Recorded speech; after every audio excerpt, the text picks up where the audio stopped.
জিয়াউর রহমানই স্বাধীনতার প্রকৃত ঘোষক।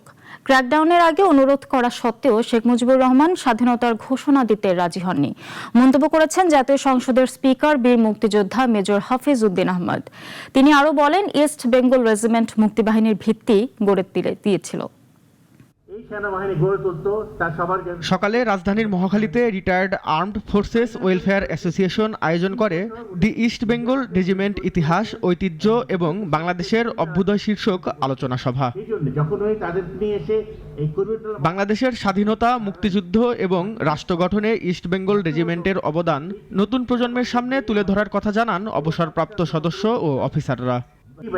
যদি সে সময় ইস্ট বেঙ্গল রেজিমেন্টের কথা চিন্তা না করতেন, 1971 সালের যুদ্ধে কে নেতৃত্ব দিত সেটা একবার চিন্তা করে দেখেন। এ সময় মুক্তিযুদ্ধ বিষয়ক মন্ত্রী বলেন, দেশকে ঐক্যবদ্ধ রাখতে হলে ৭১-এ যাদের বিতর্কিত ভূমিকা ছিল অকপটে স্বীকার করে জাতির কাছে ক্ষমা চাইতে হবে।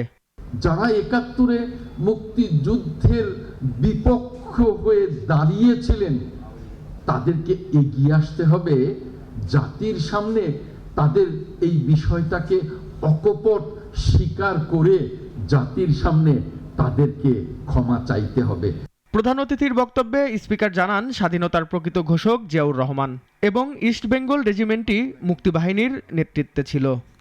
প্রথম প্রধানমন্ত্রী তাজউদ্দিন সাহেব, আওয়ামী লীগের সাধারণ সম্পাদক, তিনি শেখ মুজিবুর রহমানের কাছে গিয়ে বলেছেন যে পাকিস্তানিরা আক্রমণ করতে যাচ্ছে, দেশের মানুষ স্বাধীনতা চায়, এখনো সময় আছে, আপনি স্বাধীনতা ঘোষণা করুন।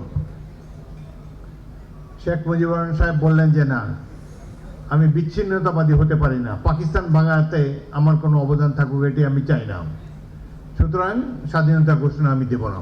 এই সময় স্বাধীনতার ঘোষণা দিয়েছেন মেজর জিয়াউর রহমান।